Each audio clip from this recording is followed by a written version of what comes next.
Hi everyone, and welcome to video number 4 in Mums and Murders. I'm so excited that we've actually managed to make it to number 4, especially over the summertime.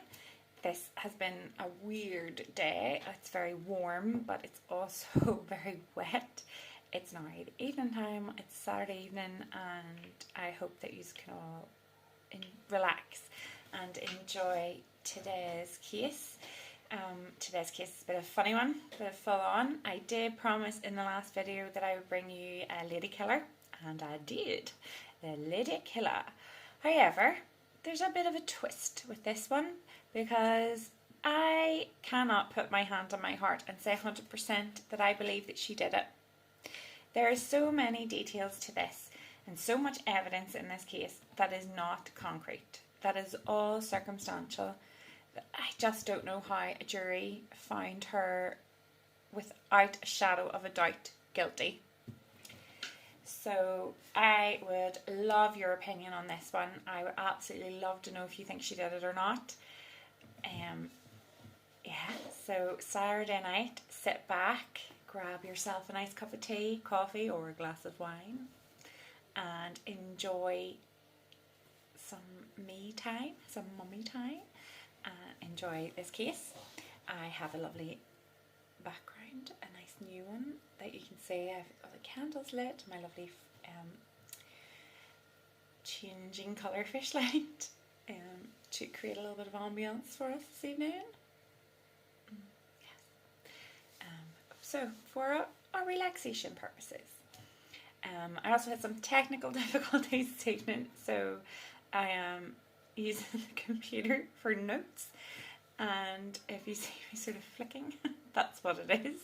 I'm very sorry. There is so many details in this that we will be going back and forth a little bit as well, so I'll go to some evidence, or I'll go to a part of the story, and then we'll probably jump to some evidence or some testimony in a case. It's just there's so much information that I wanted to bring to you that I couldn't possibly bring it all to you in just this little video. And at the end I'm going to give you some podcasts. There's a podcast that I was listening to, and it is, I was addicted. My husband and I were both addicted to it at one stage. We're like, we can't believe that. Did she not do it? You know, I'm still like, oh, I don't know. So it was very, very good. And of course YouTube, if you Google her as well, YouTube has some little videos of the case and things, but the podcast for me was brilliant. It literally broke down every important part bit by bit, and it brought the story and then what the prosecution was trying to charge her with. And Melanie was interviewed for this podcast. So yeah, I thoroughly enjoyed it. So let's get stuck into today's video because I'm very excited to bring this to you, and I really hope you enjoy it. I really hope that you have an opinion by the end, or as confused as me, maybe still sitting on the fence. So yeah, please let me know. I'm really excited to see what other people think of this case. I'd never heard of this case before. I was reading one of my serial killer books on the beach, and it just came up. And I thought, this is such a good one to do. And I actually didn't realise how much detail was going to, because in the book it's not as detailed as what, once you got into it and tried to research it, how detailed it got. And I just loved it. So I hope you enjoy it as much as I enjoyed researching it. And so yeah, so sit back, relax, and have some me time, and let's get stuck in. So this case is about Melanie and Bill McGuire. So Melanie McGuire, also known as the suitcase killer. She was born on October 8th in 1972. She lived in Ridgewood. She went to Rutgers University and she studied maths and psychology. And after that, she went on to nursing school, and she actually graduated second in her class in 1997. During this time she met Bill. They got married in 1999, and Melanie started work as a nurse in a fertility clinic. Now Bill, he was actually studying to become a pharmacist. But unfortunately for Bill, he had a bit of an issue with not following the speed laws, and he ended up getting multiple driving offences and ended up with a felony. Actually, what happened was, I think that Melanie was witness for him. There's something about it. If you watch the podcast, it'll go into much better detail. Basically what it was is either you both get a felony or you stop covering for him and he just gets a felony and you get a lesser charge. So that's what she did, and Bill ended up getting the felony, which meant Melanie kept her already job that she was trained and employed in. Unfortunately, Bill could not continue with his college because he now had a felony against him, and he ended up going into computers. But also during this time they had 2 children, and like I said, Melanie worked at the fertility clinic. When Melanie was 38 weeks pregnant with her second child, Melanie started up an affair with her boss, essentially, a Dr. Brad Miller. Now, Melanie would state that throughout her marriage to Bill, he was having affairs. He had a serious gambling problem, and on occasion he could be very volatile and violent towards her. His friends and family, however, they say although his moods can and will go up and down, they do not think at any stage he would have been a violent person. But they weren't in the marriage. They don't know. We don't have Bill's side. We don't know. So we just take Melanie's side of it, and this is how she explains her marriage to Bill. So, her affair with Dr. Brad Miller lasted years. It went on right up till this trial, right up till she went on trial. Her affair was still going on, because it was a long-term affair, and both were married. Dr. Miller was married, as obviously Melanie was married to Bill. So that's it. So on April 28th, 2004, Bill and Melanie closed on the sale of a brand new house, a brand new, very expensive £500,000 house that Bill did not want. He did not want to live where they lived. He didn't want to live in New Jersey. He wanted to live in Virginia. And Melanie, obviously her work, her job, her life was there. She didn't want to move. And so she thought they had this money, and instead of Bill gambling it all away, they would invest it into something then that they had, rather than him just squandering their money. Because at the minute they live in an apartment, it's small, there's 4 of them, 2 children. She wanted a house, she wanted space. You know, believe me, I get it. I really get it. But Bill was very unhappy, and on the day they closed, they were both celebrating, and she was like, I can't believe we got the house, I'm so excited. And he's like, I'm not. I don't even want that house. I don't know why you made me buy it. I wanted to move to Virginia. I don't want anything to do with this house. I barely want to move into it. Just so heartbreaking, I suppose, for Melanie, who was so excited to move into this house. So she just got up, got on with her evening. She went and done the laundry. And while she was doing the laundry, she knew Bill was there, he was watching, and she had put dryer sheets. Bill had an apparent thing about dryer sheets. He did not like them. He thought they were a lazy way to do your washing. I don't see him doing the washing, but whatever. And he hated them, and he let Melanie know all about it on this particular evening. He, according to Melanie, called her lazy, asked her did she really want to kill their baby by he would choke on one of those dryer sheets. Obviously you take the dryer sheets off, you throw them away, you don't leave them on the clothes. Okay, but whatever this was, it kind of tipped him over the edge at this point. He grabbed her by the neck, threw her up against the wall, and shoved the dryer sheet in her mouth. While all of this was happening, their 2-year-old, the baby, woke up, came down the stairs, or came down, not the stairs because they were in an apartment, but came down, or was where they were doing the laundry, and had witnessed the whole thing. So Melanie scooped him up, went to the bathroom, locked the door. According to Melanie, Bill was still so cross and so angry. He was walking about, up in and out, up and down, oh, I'm leaving, this is it, we're done, and you can explain to the kids why they don't have a father anymore, and just a whole, just anger, temper, ranting it out, I suppose. But he left. He eventually just left, took off and left.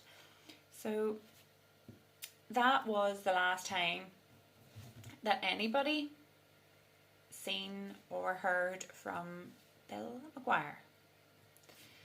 Now, a couple of days later, Melanie, she decided that he's going to be back. I don't want him back. I'm going to protect me and my children. And she went and got a restraining order from the court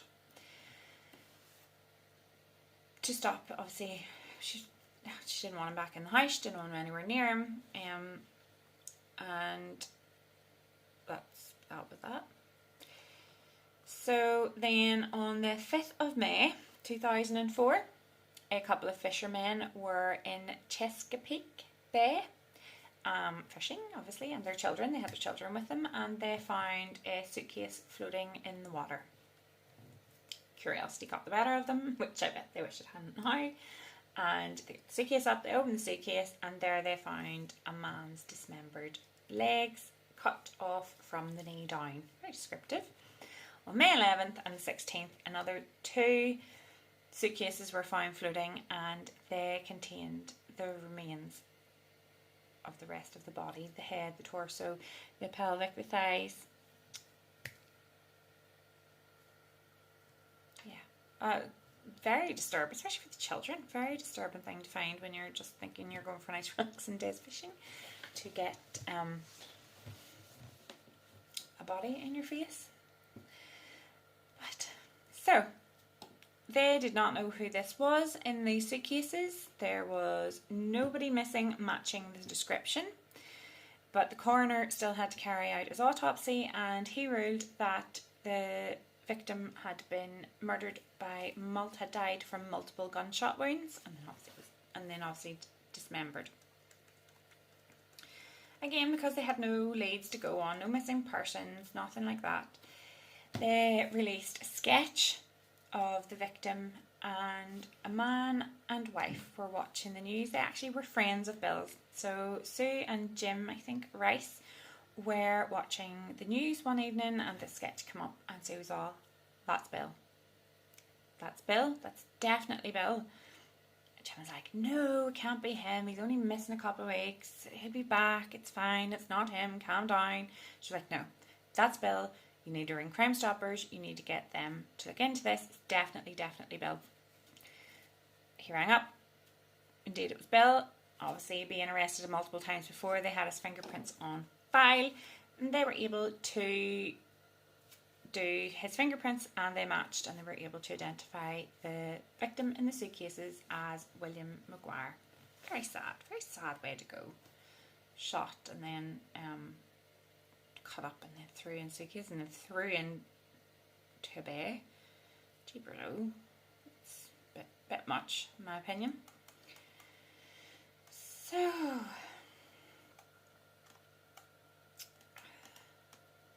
that brings us then up to Melanie. As we know, husbands or wives die, first person they go to is the spouse. That's right. And Melanie's case was absolutely no different. They suspected that Melanie had managed to shoot and dismember Bill all on her. Well, they don't think it was all on her own, but they couldn't prove that anybody else was there with her. So she was under suspicion from day one, really. And that was it. That they were looking for the killer of Bill. She was under suspicion from day one. Now, went to trial.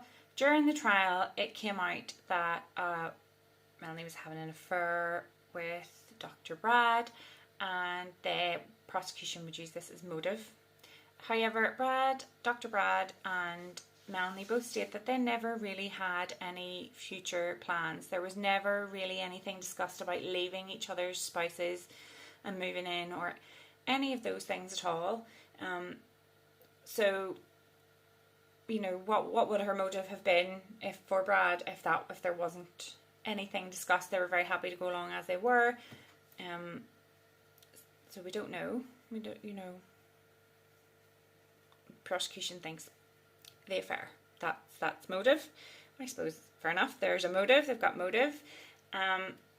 Also, Melanie failed to tell the court while she was filing a restraining order that she actually had a gun in the house. And she purchased this gun only 2 days before Bill disappeared.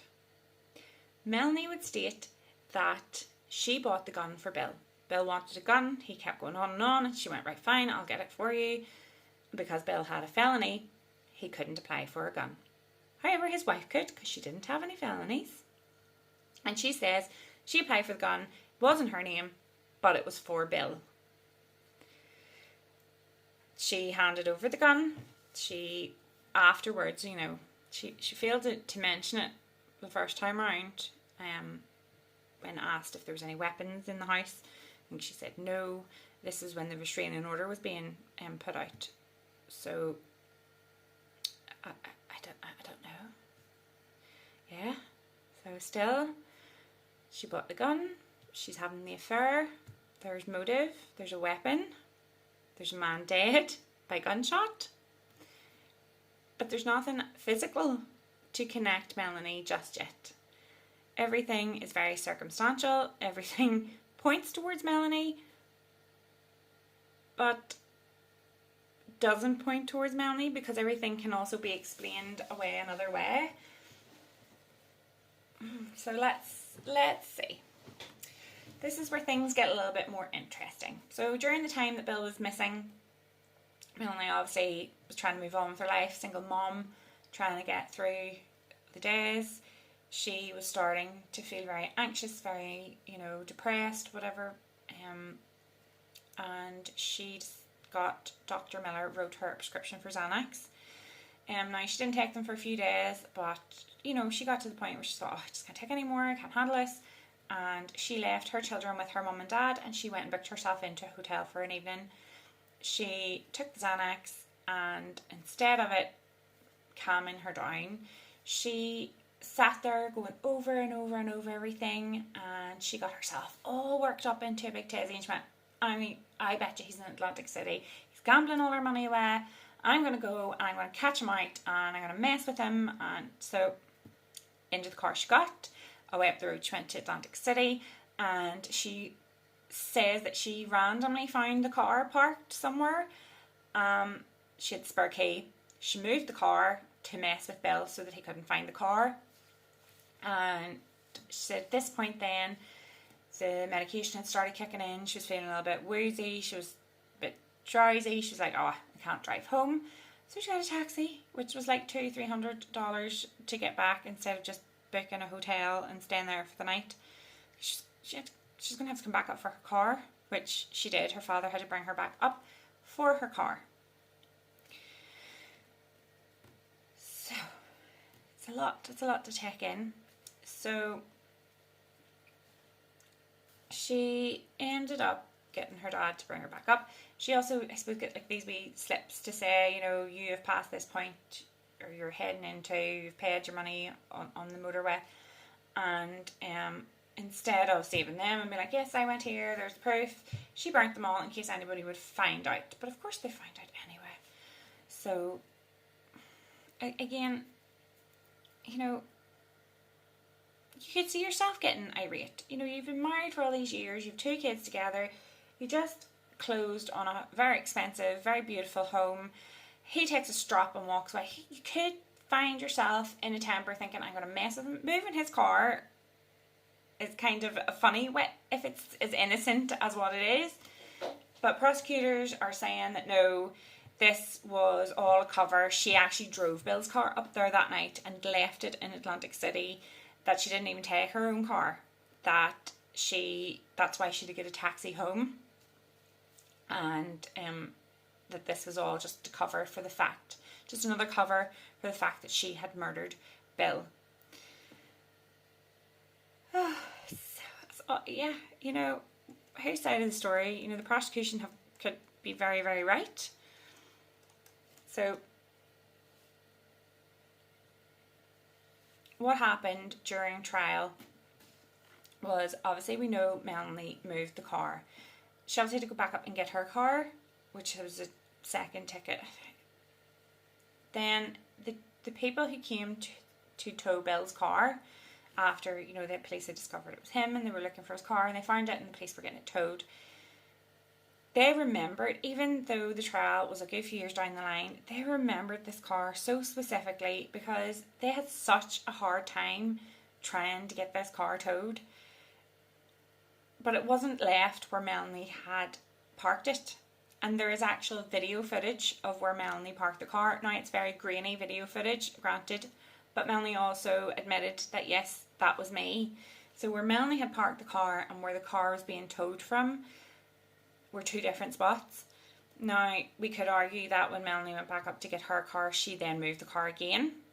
Unfortunately, there is like a week where video was wiped on the security cameras, which is a little bit suspicious if you ask me, because, you know, you have the video footage of Melanie leaving the car there and then nothing. Who knows what could have happened? Who knows what happened in that car park? When Bill went to get, maybe Bill did go to get his car. Maybe Bill was very much alive this whole time, and who the heck knows? I certainly, it's hard. It's just so hard. If that video footage had been there, it would have at least been physical evidence that she moved the car again. Obviously then it was her, but it's not there, and the tow truck people are very adamant that they did not tow that car from the spot that she left it in because it was just so difficult. So it was obviously that difficult that they still remember the car. So after the car was towed, police, obviously they wanted to do a search of the car, and they searched Bill's car, and what they found in Bill's car was chloral hydrate. I think that's what you call it, yeah. Chloral hydrate and 2 syringes. They also found what police call sawdust. Skin sawdust, which basically means a bit of your skin, but it's not your normal, like just dead skin. It's a bit of like skin has come off, and they found it. Now, they found such a minuscule amount. First of all, there's only 2 doses taken out of the hydrochloride. So the prosecution, they were coming from, she was trying to poison him, she was trying to make him so woozy that it would make it easier for her to shoot him because he wouldn't be able to fight back. But there's only 2 doses out of it. They were in his car as well, but they're saying she planted them there and the skin came off her shoe when she moved Bill's car. But it can actually come off a live body, so it could have just come off Bill at some stage. So they can't use that as a fact as such. Also, they searched that apartment. They searched her apartment, which is where they think this crime took place. They went in to her apartment. The forensic team could not find one bit of evidence that a murder, never mind a dismemberment, had taken place. Melanie was in the process of also moving out, so she was cleaning, but that wouldn't take away blood splatter. And if you had shot someone and you had dismembered them, you're not getting every little bit of blood out of that apartment. I don't care how well you clean or how much you paint over them walls, there is going to be evidence. Also, they lived in an apartment block. Gunshots make noise. If there had been a gun go off, even if they'd covered it with a pillow to muffle the sound, somebody would most definitely have heard it. Plus, where do they think she put her kids during the time she had to murder a man, drag him into the bathroom, dismember him up, and pray to God that her kids just didn't wake up through all this noise? Also, Melanie is a tiny little woman compared to her husband. So I'm baffled. This baffles me because they have no physical place of where this murder took place. It definitely didn't happen in the apartment. they did have a storage unit, but it didn't happen in the storage unit. And she was very willing. She gave the storage unit keys and stuff over to them. It's just so hard. You know, did she do it? Did she do somewhere else? Did she have help? We just don't know. It's just so hard. And then she's so convincing with her stories as well.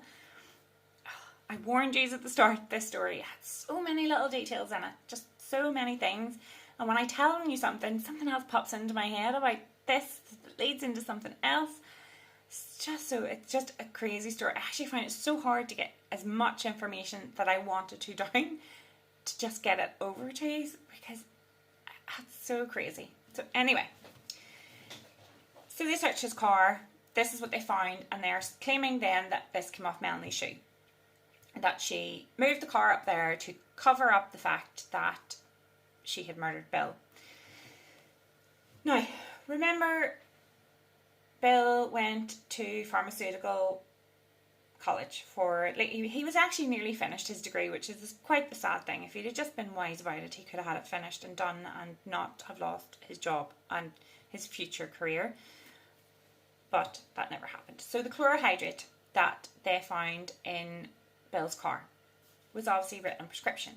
The prescription was made out to a lady, I can't remember the name off the top of my head, very sorry, but it was one of Melanie's patients. Now Melanie, yes, although worked in the fertility clinic, she also worked from home as well, and she would have had work on her computer at home, very sensitive, very confidential information, people's business, ladies' businesses obviously, and this was one of her former patients, and somebody had taken, so she also would have had a prescription pad, and it wouldn't have been unheard of. Yes, it was Dr. Brad Miller's prescription pad, but she could write certain prescriptions as well, and because she worked from home, instead of having to go into the doctors to get it, she would write one and they could fill the prescription that way. So somebody had wrote a prescription out in the name of this former patient on a pad that was Dr. Brad Miller's. So prosecutors always say, there we go, there's definite physical evidence that she's done it. However, when the prescription was getting filled, so I don't know what it is, that you must, I don't know. So it was filled in a Walgreens in America, and they must have to like electronically put in the time that it was handed in, basically. And it was early in the morning, and it was a Walgreens that unfortunately happened to be just down the road from her kids' daycare. So ding ding ding, they're saying that yep, definitely her. However, Melanie is saying that no, she actually has to check in when she's bringing her kids into the daycare. She has 2 children of 2 different ages, which means they're in 2 different classrooms. Both of Melanie's children at that time had additional needs. They were having trouble settling. They needed more time, more attention. They were having additional needs.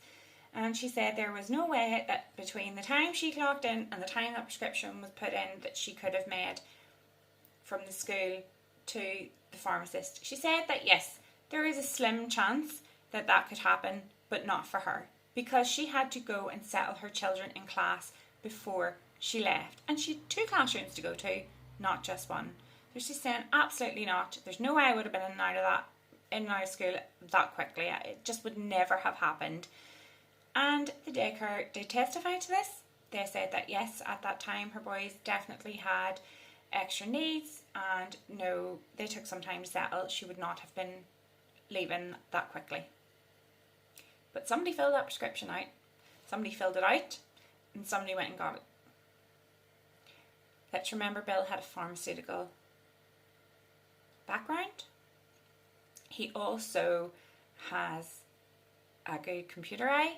The computer was there. He could have got into it anytime. He is able to get into files, and so it's also been bothered about that, and family will also agree to this, that Bill was possibly taking steroids at the time, because he was going back to the gym. He wanted to get his gym bod back, and they do feel, considering his moods were so up and down, that it is possible that he was on steroids and not sleeping, and he had prescribed himself this for sleep deprivation. So she was like, definitely not me. So it was another, again, you think, oh, there she is, she's got it, we've got her now, that's it, she definitely did it. But there is other evidence out there to say, oh, actually,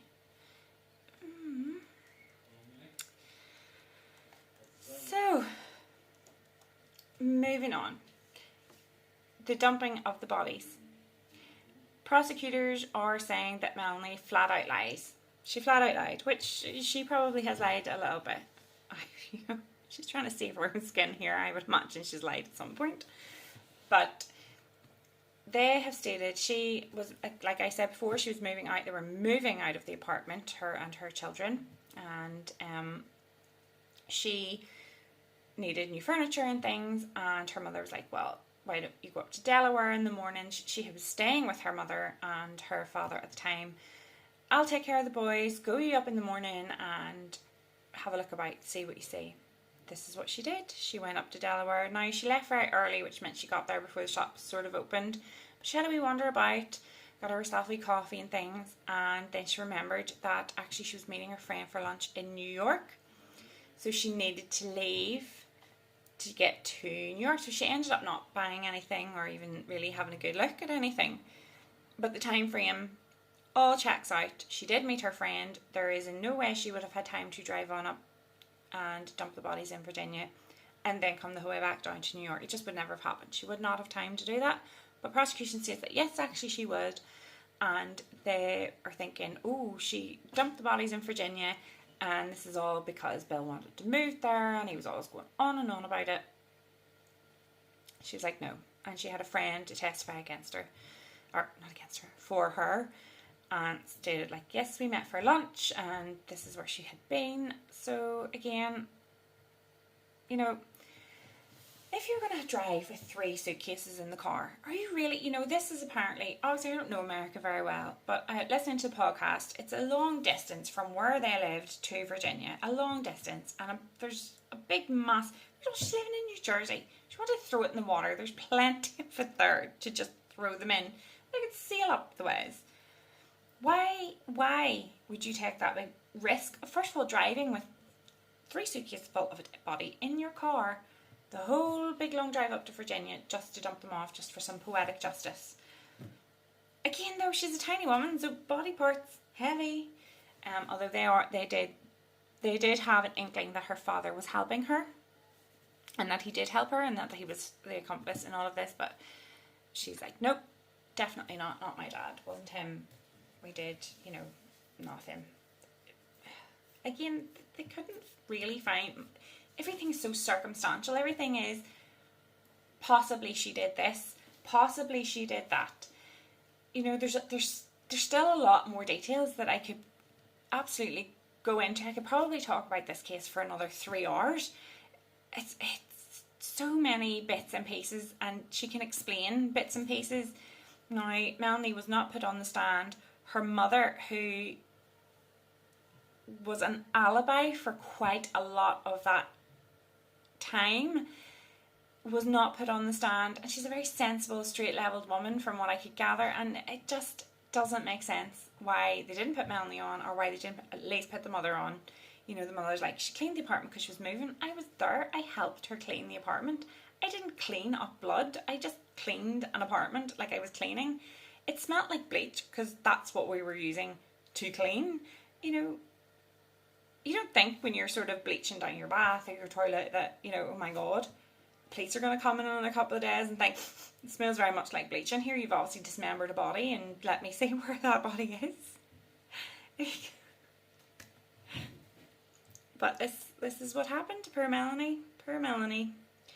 She didn't really get to have her say in court, which is unfortunate, but it is, you know, the role of the prosecution is to tell the story. is to tell the story that this is how it happened and you did it. The role of the defence is to poke holes in that story. It's not to create their own story, it's to poke holes in the story that the prosecution has laid down. However, I just think the defence missed so much of an opportunity in this case for Melanie to tell her side, or for Melanie to be able to say, actually, when you question such and such about this, I was here doing this. You know, this woman was still working, she still was a mother, right up until, you know, charges were brought against her, she was under investigation, and obviously she couldn't work, but it's so nothing concrete enough for me to believe she did it. I can't believe she did it. Like, I still find it hard to think that they think that she shot him in the apartment, muffled it with a pillow, and nobody heard. Like, even if you muffle a gun with a pillow, it's loud, you can still hear. You know, the fact that then she would have to have dragged his body into the bathroom. She got no blood anywhere. She was that much of an expert at dismembering a body that she managed to do it very neatly, and obviously very quietly and very quickly, because her children never woke up. Nobody ever stated that the children were ever put somewhere else. It's just too wishy-washy for me. If I was on that jury, I would not be able to 100% say she did it. She's guilty. So yes, that's the story of Melanie. She was arrested on the 5th of June in 2005 and she was charged on the 19th of July 2007. She was charged with murder. Craziness. Absolute craziness. I urge you all to, if you can, go onto Spotify and listen to Direct Appeals podcast about Melanie McGuire. I urge you. It is so addictive. It takes like nearly 3 days to get through it all, but it's so worth it. They just go into every single detail, and Melanie is interviewed and the points are put across to her. Her mother is interviewed and she puts in her parts. You can hear bits from the trial of people. I urge you to really listen, and it will go into so much more detail than I can even remotely put through here.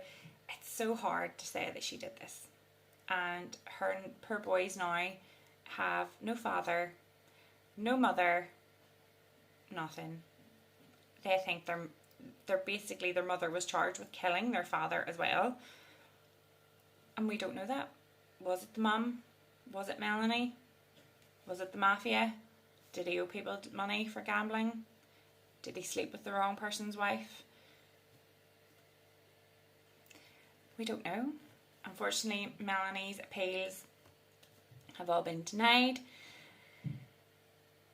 which again is shocking. So she's in there for life, unless they can find some sort of loophole to try and get her out. Perhaps the podcast might bring some new light on this for her and for courts, and maybe a new defence team might take it on and go a different direction than her own. But that's it.